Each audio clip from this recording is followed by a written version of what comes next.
Olá, meus caros. Somos alunos do curso de Letras em Inglês, CA de UFP, e hoje estamos aqui para apresentar o nosso trabalho de atividade 3 da disciplina de estágio obrigatório 1. Os componentes do nosso grupo são a Cândida Maria de Alencar, eu, Maxwell Moura Osório, e a Jaqueline Josefa de Souza.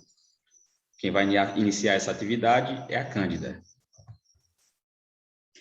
Então, a gente escolheu assuntos aleatórios, né, da disciplina, e eu fiquei com o Simple Present, Simple Past e Present Perfect. Então, usamos o Simple Past para falar sobre o passado de uma forma geral ou para indicar algo que ocorreu no passado em uma data específica, uma ação pontual que já se completou. Já o Present Perfect, para falar sobre algo que ocorreu no passado, mas que ainda tem alguma relação com o presente. Tem um exemplo 1 aí, de como usar os dois. I live in Rio de Janeiro for 25 years, que é eu morei no Rio de Janeiro por 25 anos. E tem I have lived em São Paulo since 2005, que usamos o perfect. Tem o exemplo 2, quando você especifica uma ação que já se completou, usamos o simple present, que fala exatamente um mês em que ela foi para Nova York, como no exemplo 1 aí. Já no exemplo 2, só fala a quantidade de vezes, porém não especificou o tempo específico que foi, então usa o present perfect. Pois é, pessoal, vamos agora falar um pouco sobre os modos infinitivos e gerúndios da língua inglesa, certo? O gerúndio, ele é um verbo que funciona como um substantivo para para formar esse gerúndio, apenas se acrescenta o ing junto ao final do verbo, né? E a forma infinitiva, ela é uma forma que ela segue com o to acrescido da forma verbal, que é utilizado geralmente para descrever o propósito de alguma coisa, certo? Existem verbos que exigem o gerúndio, verbos que exigem o particípio e verbos que exigem os dois, mas não tem uma lista perfeita, né? São listas, é uma coisa que só com o decorrer do tempo, com o nosso convívio com a língua inglesa, é que a gente consegue identificar quais são, e quando que a gente vai usar o gerúndio, quando que vai usar o infinitivo, ou quando que pode usar os dois modos. E aqui tem alguns exemplos, né? Por exemplo, alguns verbos que exigem o modo gerúndio, né? Temos o enjoy, consider, o mind e o miss. Aí, um exemplo de frase é I enjoy reading, que significa eu gosto de ler. Temos também o I consider buying a new car. Eu estou pensando em comprar um novo carro. E temos também I don't mean staying. Eu não me importo em ficar acordado até mais tarde. E o I miss walking in the park, que eu tenho saudade de caminhar no parque. Temos verbos que exigem o infinitivo, como eu falei também. Alguns exemplos são o agro, o promise, o want e o plan. E eu também trouxe alguns exemplos aqui de formas conjugadas deles, que é o I agree to want you want me to do, que significa eu sou de acordo em fazer aquilo que você quer que eu faça. E o I promise to do that, que significa eu prometo fazer o que você está me pedindo. E temos também essas outras duas formas que podemos conjugar, o I want to see her e o I plan to do it.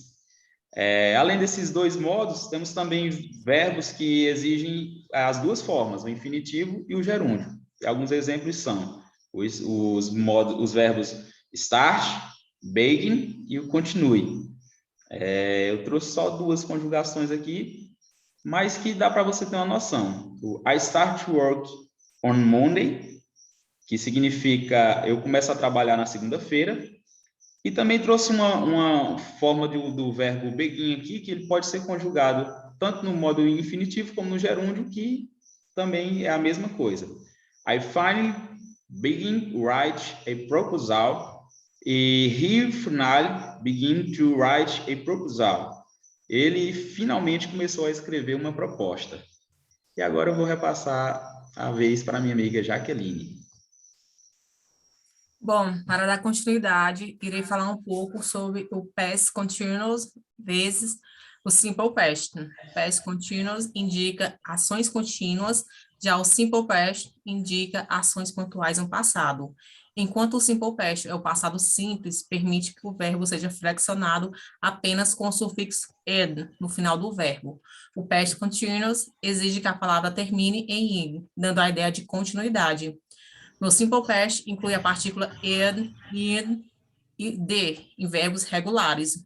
Ou seja, o simple past é a flexão mais básica do inglês para o passado, e na língua portuguesa ela é o pretérito perfeito.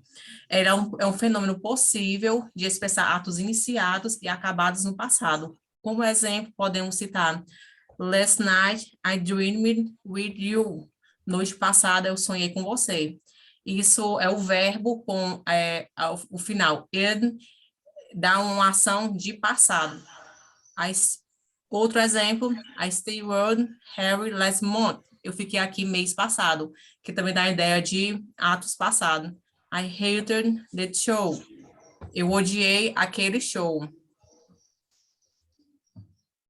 Próximo.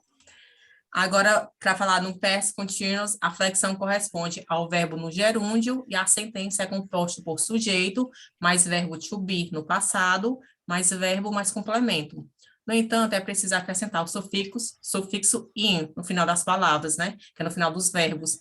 No caso, esse past continuous, ele tem um tempo verbal que dá a ideia de continuidade e o que estava ocorrendo, e não algo que esteja acabado. Aqui vamos exemplificar.